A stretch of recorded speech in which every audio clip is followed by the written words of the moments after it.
주시옵소서. 아버지 임하여 주시옵소서.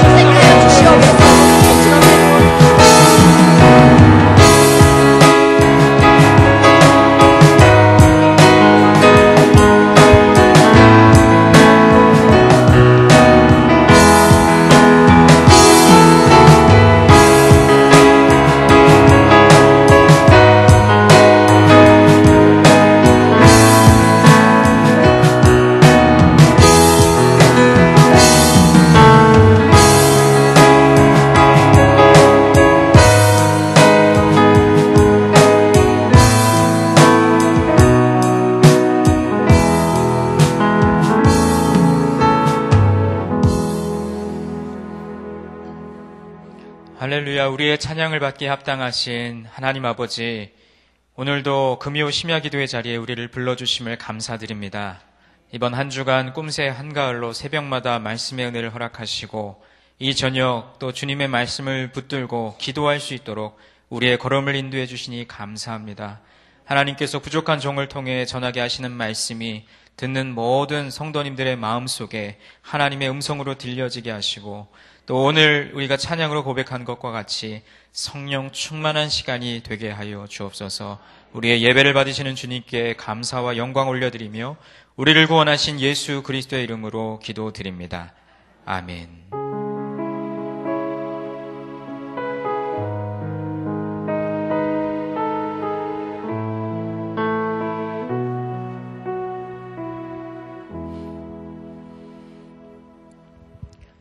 네, 오늘 하나님께서 우리에게 주시는 말씀은 요한복음 12장 20절부터 26절까지의 말씀입니다. 신약성경 요한복음 12장 20절부터 26절까지의 말씀입니다. 제가 가진 성경으로는 신약 168쪽에 있고요. 또 앞에 화면에도 우리 말씀을 띄워주시니까 우리 요한복음 12장 20절부터 26절까지의 말씀을 우리 다 함께 봉독하도록 하겠습니다.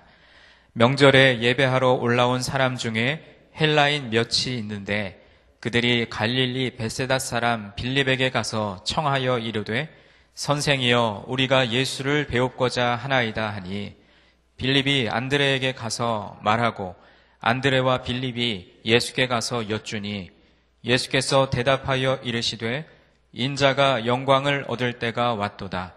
내가 진실로 진실로 너희에게 이르노니 한 알의 밀이 땅에 떨어져 죽지 아니하면 한 알 그대로 있고 죽으면 많은 열매를 맺느니라. 자기의 생명을 사랑하는 자는 잃어버릴 것이요 이 세상에서 자기의 생명을 미워하는 자는 영생하도록 보전하리라. 사람이 나를 섬기려면 나를 따르라. 나 있는 곳에 나를 섬기는 자도 거기 있으리니 사람이 나를 섬기면 내 아버지께서 그를 귀히 여기시리라. 아멘. 여러분, 물론 우리 금요 심야 기도회에는 우리 교인이 아니신 또 외부에서 또 예배에 참석하시는 분들도 더러 계시지만 대부분 우리 교인들이시기 때문에 이번 한 주간 꿈새 한가을로 새벽마다 모여서 말씀을 듣고 또 기도하는 것이 영적으로는 너무나 감격스럽고 기쁜 일이면서 또 육신적으로는 매우 또 피곤한 줄로 압니다. 이제 내일 하루 새벽 더 남았는데 오늘 이 저녁에 예배 자리에 어김없이 나오신 여러분들 주님의 이름으로 환영하고 축복합니다. 제가 오늘 말씀을 준비하고 예배 시작 전에 앞자리에 나와서 앉으면서 회중석을 바라보면서 그런 생각이 들었습니다. 참 여기 오신 한 분 한 분이 너무나 귀하고 너무나 존경스럽다라는 생각을 했습니다. 목회자인 저 자신도 만약 오늘 제가 설교자가 아니고 또 제가 목회자로서 필수적으로 참여해야 하는 자리가 아니었다면 과연 내가 평신도였고 여러분과 같은 성도의 입장이었다면 오늘 이 저녁에 이 자리에 나올 수 있었을까? 참 부끄럽지만 그런 고민, 그런 생각을 해보게 됩니다. 오늘 밤엔 좀 푹 쉬고 내일 새벽에 또 일찍 일어나야 되니까 안 나오셔도 되는데 여러분 말씀을 사모하시고 예배를 사모하는 마음으로 이 자리에 나오셨기 때문에 하나님께서 그보다 값진 은혜 여러분 모두에게 허락해 주실 줄 믿습니다. 저희가 지난주 월요일부터 목요일까지 강원도 원주 오크밸리에서 우리 성결교단 목회 페스티벌이 있었습니다. 그래서 우리 담임 목사님과 모든 우리 전임 교역자들이 월요일부터 목요일까지 이렇게 참석해서 귀한 은혜를 누리고 왔습니다. 많은 순서들이 있었고 또 많은 목사님들 또 신앙의 선배들이 귀한 말씀을 전해주셨는데 그 중에서도 특별히 둘째 날 저녁에 100주년 기념교회 이재철 목사님께서 오셔서 귀한 말씀을 또 전해주셨습니다. 그런데 그 전해주신 말씀의 주제가 무엇이었냐면 목사가 목사에게 던지는 7가지 질문이었습니다. 다시 말해서 이재철 목사님이 그 목회 페스티벌에 모인 모든 목사님들에게 던지는 7가지 질문이었던 것이죠. 그 질문의 여운이 얼마나 깊었는지 지금 벌써 일주일이 훌쩍 지났는데도 불구하고 제 마음속에 여전히 묵직하게 그 질문이 남아 있습니다. 그 7가지 질문이 무엇이었는지 전체를 다 여러분에게 설명드릴 시간은 없겠고, 첫 번째 질문이자 오늘 제가 여러분에게 소개해드릴 질문이 너무나 강력하고 너무나 무거운 질문이라서 저와 같은 목회자에게 주는 질문이기도 하지만 또 여기 계신 여러분에게도 동일하게 주어지는 질문이라고 본다면 오늘 이 시간 이 저녁에 제가 오늘 그리스도인의 자리라는 제목으로 여러분과 말씀을 나누는데, 여러분이 있는 이 자리 그리고 우리가 그리스도인으로서 살아갈 자리에 대해서 한번 생각해보는 시간이 되었으면 좋겠습니다. 그 질문은 바로 이것이었습니다. 나는 지금 왜 목사로 살고 있는가? 여러분은 왜 목사로 살고 계십니까? 라고 나지막한 아주 점잖은 목소리로 질문을 던지시는데, 일순간 그곳에 모인 수백 명의 목회자들이 마치 얼음 땡 한 것처럼 굳어버렸습니다. 너무나 명료한 질문이지만 우리가 쉽게 잊고 사는 질문이었죠. 나는 왜 목사로 살고 있는가? 여러분에게 이 질문을 대입시켜 본다면 나는 왜 장로로? 나는 왜 권사로? 나는 왜 집사여 성도로 살고 있는가? 조금 더 넓게 본다면 나는 왜 오늘 이 시대에 그리스도인으로 살고 있는가? 라는 질문으로 한번 여러분에게 대입시켜 볼 수 있겠습니다. 그런데 그에 따르는 또 다른 질문이 이것이었습니다. 목회자들만 모인 곳이니까 이재철 목사님이 모든 목회자들 앞에서 이렇게 물으시는 거예요. 교인을 위해서, 성도들을 위해서 목사가 존재합니까? 아니면 목사를 위해서 성도들이 존재합니까? 좀 더 구체적으로 여러분의 생계를 책임져 줘야 하기 때문에 성도들이 필요합니까? 아니면 성도들의 영혼을 살리기 위해 목사가 필요합니까? 라는 질문을 하시는데 그 질문에 대해서 선뜻 뭐라고 대답해야 할 말이 제 안에 떠오르지 않는 것이었습니다.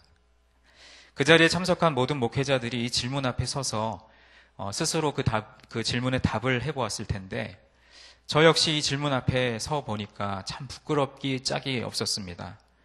저는 모태에서부터 기독교 신앙을 유산으로 이어받아 자라오면서 제가 고등학교 시절에 대학 입시를 준비하면서 신학교에 가겠다라고 판단을 하고 다짐했을 때 저희 부모님을 비롯하여서 저를 아끼시는 모든 분들이 참 그 목회자로서 걸어가는 그 길이 결코 쉽지 않은데 정말 그 길을 걸어가려고 하느냐고 많이들 물으셨습니다. 그런데 그때 제가 어렸고 또 호기롭게 뭐라고 대답했냐면, 주님을 위해서, 복음을 위해서 제 생명도 아낌없이 드릴 각오가 되어 있습니다 라고 당차게 대답했습니다.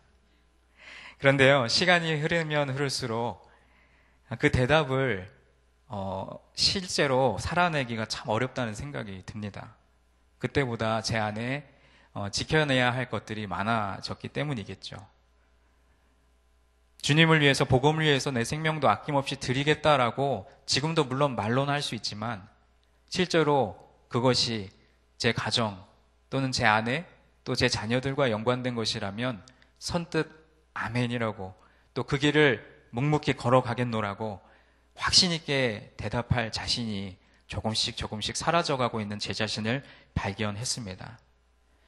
그러면서 그 7가지 질문 중에 또 하나 이런 질문이 있었습니다. 여러분은 목사이기 이전에 전도인입니까? 라고 물으셨습니다. 태초에 말씀이 계셨고 말씀이 곧 그리스도이셨는데 그렇다면 그리스도인이라는 것은 태초부터 있던 그 말씀, 그 도를 걸어가면서 그것을 전하는 사람을 그리스도인이라고 볼 수 있겠죠. 그렇다면 저와 같은 목회자는 누구보다 앞서서 그 도를 전하는, 이상하게 생각하시지 마시고 말씀을 전하는 그 그리스도인의 길을 누구보다 앞서서 걸어가야 할 사람인데, 과연 여러분은 그 길을 잘 걸어가고 계십니까? 그 자리에 서 계십니까? 라고 물으셨습니다. 가족에게, 아내에게, 또 자식에게 나는 도를 걷고 있는 전도인인지 목사인지 자문해 보라고 하셨습니다. 이 질문 역시 처음에 던지셨던 나는 왜 목사로 살고 있습니까? 라고 하는 질문에 대해 질문 못지않게 제 안에 깊은 울림으로 다가왔습니다. 저는 오늘 금요 심야기도에 참석하신 여러분들에게 감히 여쭙고 싶습니다. 여러분은 왜 그리스도인으로 살고 계십니까? 여러분은 그리스도인으로서 말씀의 도를 전하며 살고 계십니까? 오늘 이 질문에 대해서 주님 앞에 우리 마음속 깊은 울림으로 대답할 수 있기를 바랍니다. 오늘 본문의 배경은 6월절을 맞은 예루살렘이 배경이 됩니다. 당시 예루살렘은 유대인들만 찾는 도시가 아니었습니다. 이방인 중에서도 유대교를 믿게 된 사람들이 많이 있었기 때문에 이 6월절처럼 유대의 큰 명절이 되면 수많은 이방인들 또한 예루살렘으로 모여들었습니다. 그런데 오늘 말씀에도 나오듯이 그들 중에서 몇 사람이 예수님을 만나러 왔습니다. 예수님의 제자 빌립을 찾아와서 예수님을 만나게 해달라고 청하였고, 이 빌립이 안드레에게 가서 이 소식을 전하면서 안드레와 빌립이 예수님께 가서 이렇게 말씀합니다. 예수님, 헬라인 몇 사람이 찾아와서 예수님을 만나기를 청하는데요. 어떻게 이야기할까요? 그때 23절에서 예수님은 그 소식을 들으신 후 이렇게 말씀하시죠. 인자가 영광을 얻을 때가 왔도다. 예수님께서는 헬라인 몇이 자신을 만나러 온 이 일을 이제 자신이 영광을 받을 때가 가까이 왔다라고 하는 신호탄으로 여기고, 이제야 그럴 준비가 충분히 마쳐진 것으로 여기셨던 것입니다. 왜 그랬을까요? 예수님은 유대의 왕으로 오셨지만 동시에 온 세상을 위한 구원자로 오셨기 때문입니다. 예수님 자신이 하나님께서 예수님께 맡기신 그 소명을 너무도 잘 알고 계셨기 때문에 이제 그 소명에 따라서 예수님께 결정적 순간이 다가왔음을 판단하셨던 것이죠. 그런데 예수님께서 그 순간을 예수님께서 영광을 받으실 때라고 말씀하시고는 곧바로 그것과는 전혀 정반대의 이야기를 하십니다. 24절과 25절의 말씀을 제가 한 번 더 읽겠습니다. 내가 진실로 진실로 너희에게 이르노니 한 알의 밀이 땅에 떨어져 죽지 아니하면 한 알 그대로 있고 죽으면 많은 열매를 맺느니라. 자기의 생명을 사랑하는 자는 잃어버릴 것이요 이 세상에서 자기의 생명을 미워하는 자는 영생하도록 보전하리라. 여러분, 이 말씀은 영광에 대한 말씀이 아닙니다. 죽음에 대한 말씀이죠. 부활이나 승천에 대한 말씀이 아니라 십자가의 죽음에 대한 말씀이었습니다. 물론 성경적으로 볼 때 예수님의 십자가는 예수님에게는 왕좌였습니다. 우리는 십자가에서 비참함과 안타까움을 보지만 실제로 성경은 십자가 그 자체가 예수님의 왕자라고 이야기합니다. 그 증거가 바로 예수님께서 달리셨던 그 십자가 뒤에 붙어있던 명패에 유대인의 왕이라는 명패가 붙었기 때문입니다.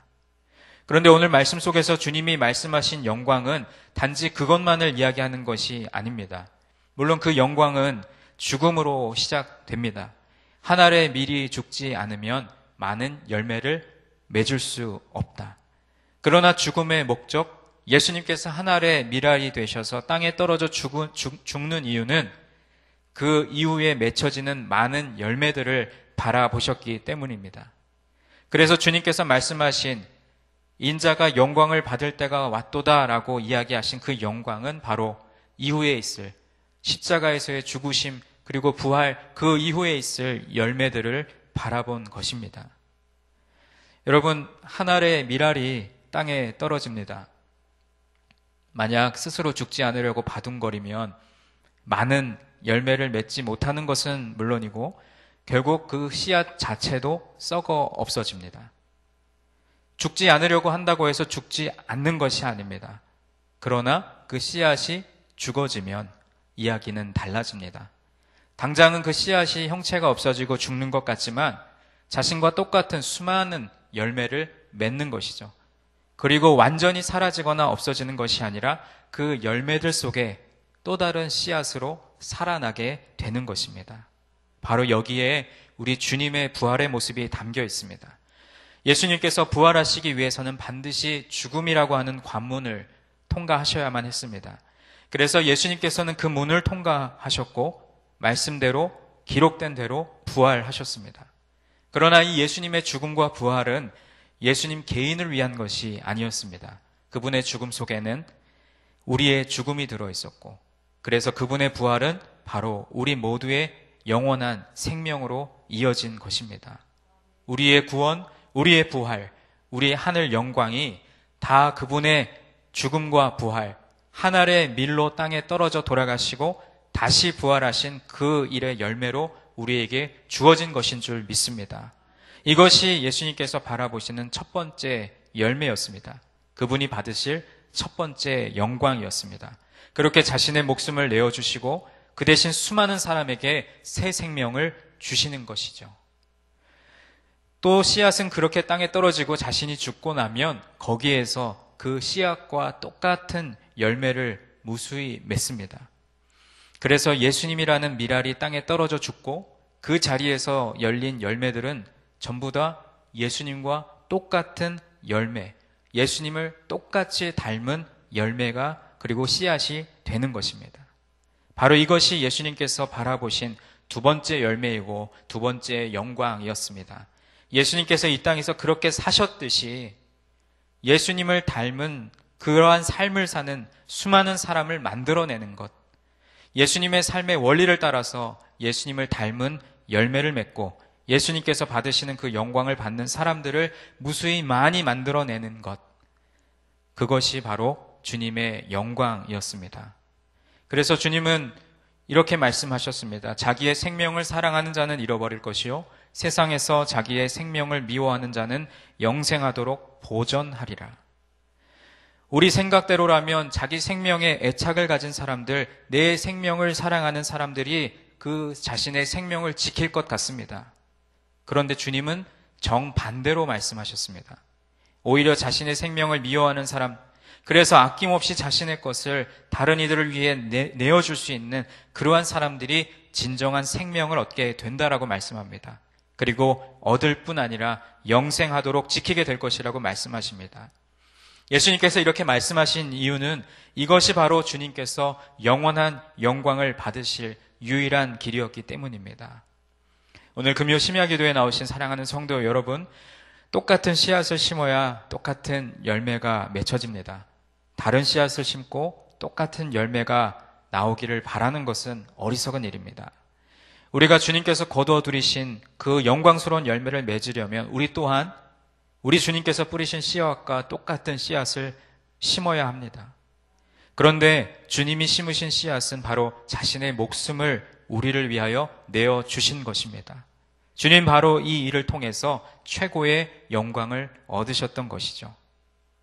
그래서 우리도 영원히 영광스러운 영생을 얻으려면 우리 주님께서 뿌리셨던 씨앗과 똑같은 씨앗을 뿌려야 합니다. 우리의 목숨을 지키려는 방식이 아니라 우리의 목숨을 내어주는 그러한 방식으로 살아야 합니다.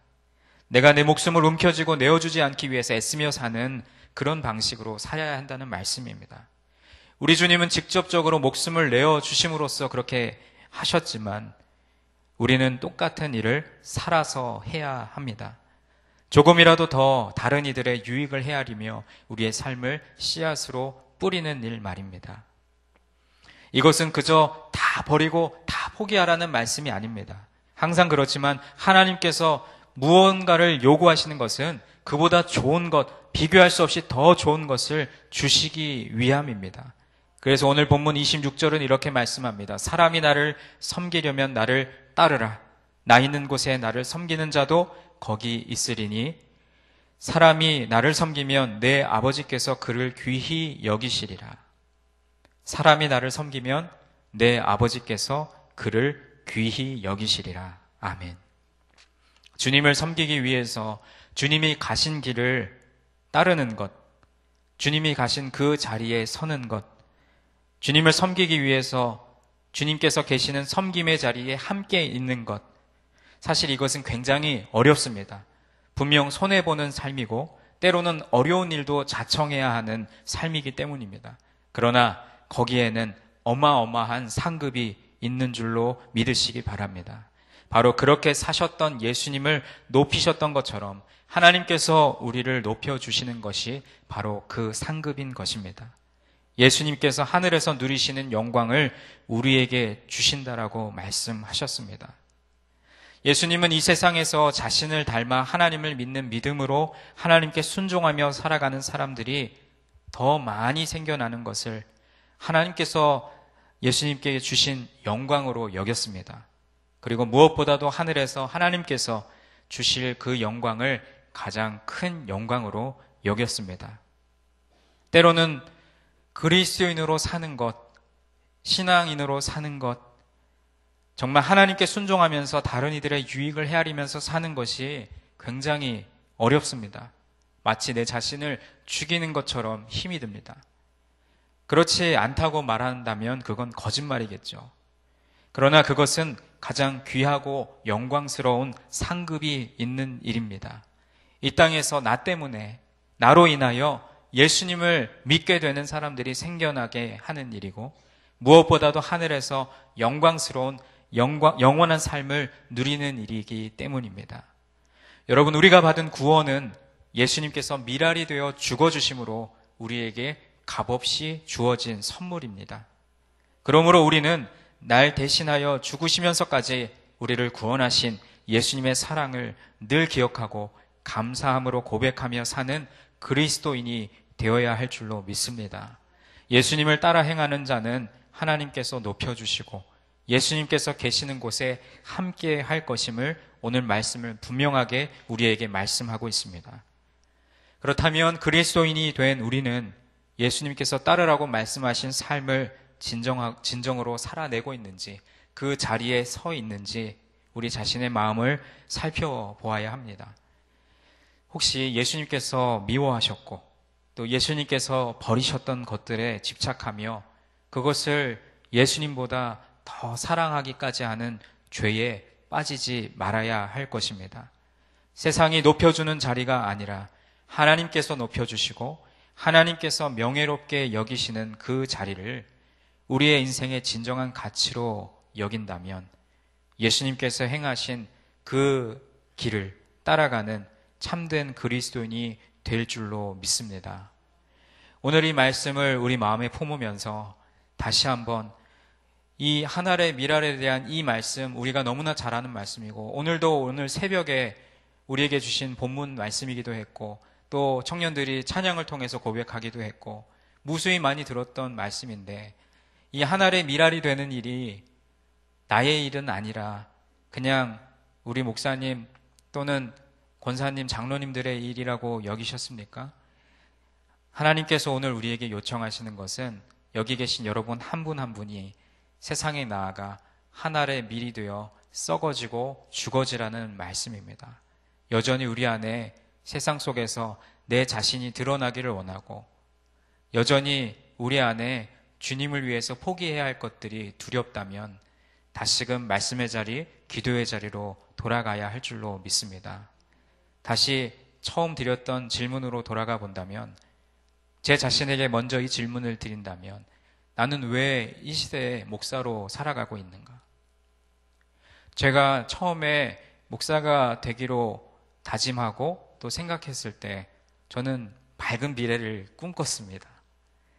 목사가 되면 성도들로부터 존중도 받고 또 많은 사람들을 기쁘게 만들 수 있고 많은 사람들을 위해서 내 삶을 들여서 헌신할 수 있는 그것이 기쁨이었습니다.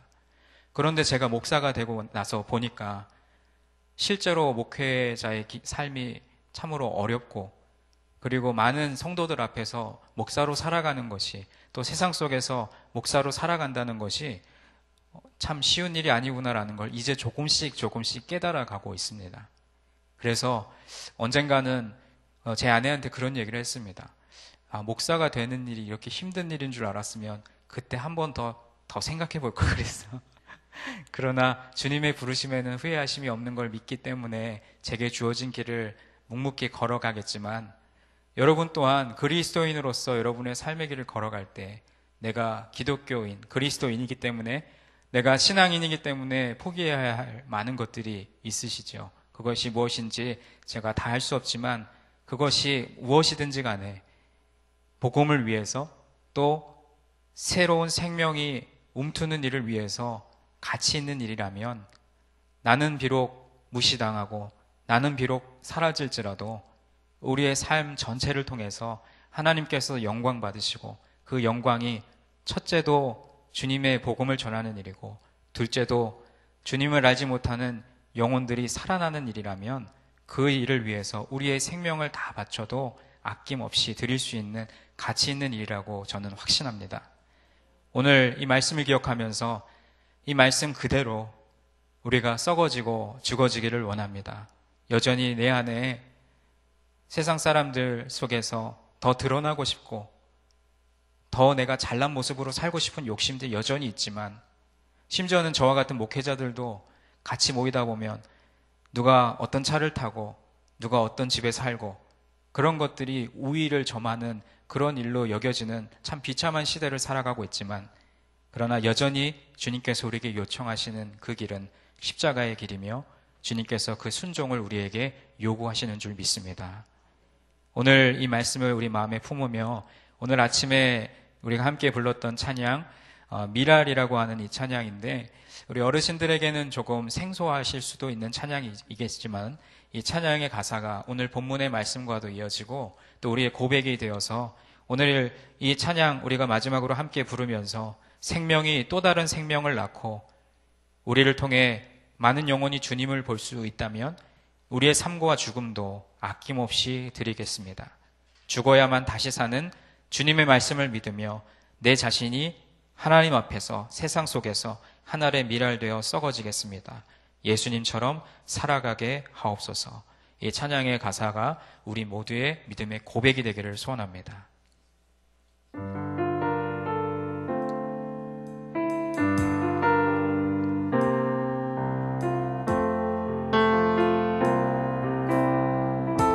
세상을 구원하기 위해 흘려야 할 피가 필요하다면,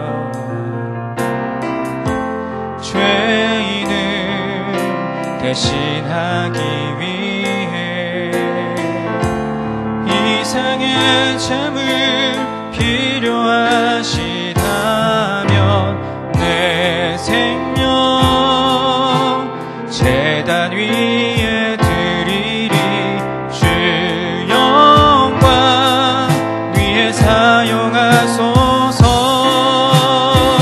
생명이 또 다른 생명 낳고 주님 볼 수 있다면, 나의 삶과 죽음도 아낌없이 드리리. 죽어야 다시 사는 주의 말씀 믿으며 하늘의 미랄 되어 썩어지리니, 예수님처럼 살아가게 하소서. 길 잃어 지친 양을 찾아 마음 상해 이리저리 헤매이는 한 영혼 찾아 아파하는 예수님 마음 내게 주옵소서. 십자가 온 세상 위한 그 희생, 눈물로 그 길 가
한 번 더 고백합니다. 생명이 또 다른 생명 낳고, 생명이 또 다른 생명 낳고, 주님 볼 수 있다면 나의 삶과 죽음도 아낌없이 드리리. 죽어야 다시 사는 주의 말씀 믿으며 하늘의 미랄 되어 썩어지리니 예수님처럼 살아가게 하소서. 여러분, 오늘 주신 말씀을 기억하시면서 이 시간 찬양으로 고백한 이 가사들을 마음에 품고 기도했으면 좋겠습니다. 주님, 제가 너무나도 부족하고 연약한 존재이지만 주님께서 저를 이 시대 가운데 그리스도인으로 부르셨고 성도로 부르셨으며 집사요, 권사요, 장로로 부르셨다면 하나님, 내가 왜 이 시대에 그리스도인으로 살고 있습니까? 나를 왜 그리스도인 삼아 주셨습니까? 바로 주님께서 주신 그 영광을 우리 또한 누리도록, 그리고 그 일을 위하여 내 생명도 조금도 아낌없이 주님의 일을 위해 드리도록 하나님께서 우리를 초청하신 줄 믿습니다. 여러분, 이 시간 우리 한 가지를 위해서 기도했으면 좋겠습니다. 주님의 부르심, 나를 주님께서 그리스도인 삼아주신 이 일, 우리에게 당연한 것으로 여겨졌지만 그 일에는 우리가 해야 할 일이 있고 우리에게 주어진 사명이 있음을 기억하게 하여 주옵소서. 우리가 죽어지는 것, 내가 낮아지는 것, 그것이 또 다른 생명을 낳고 주님을 바라볼 수 있게 된다면 내 삶과 죽음도 아낌없이 드리겠습니다. 죽어야만 다시 사는 역설적인 그 주님의 말씀을 믿으며 하늘의 미랄이 되어 썩어지는 우리 모두가 되게 하여 주시옵소서. 예수님처럼 예수님을 닮아 예수님이 씨앗으로 썩어지셨듯이 그 씨앗을 통해 열매가 된 우리들이 또 다른 씨앗이 되어 또 다른 열매를 맺는 삶을 살아가게 하여 주시옵소서. 오늘 이 한 가지만 붙들고 간절히 기도하시고 여러분 각자가 가지고 나오신 여러 가지 기도의 제목 자유롭게 아리시다가 삶의 자리로 돌아가시고 내일 새벽에 또 예배 자리에서 뵙겠습니다. 우리 주의 이름을 간절히 부르짖고 기도하겠습니다. 주여! 아버지 하나님, 역사하여 주시옵소서. 하나님, 우리를 하나님께서 그리스도인 삼아주셨습니다. 오늘 주신 주의 말씀을 우리 마음에 품으며 내가 왜 이 시대에 그리스도인으로 부르심을 받아 하나님 그렇게 살아가고 있는지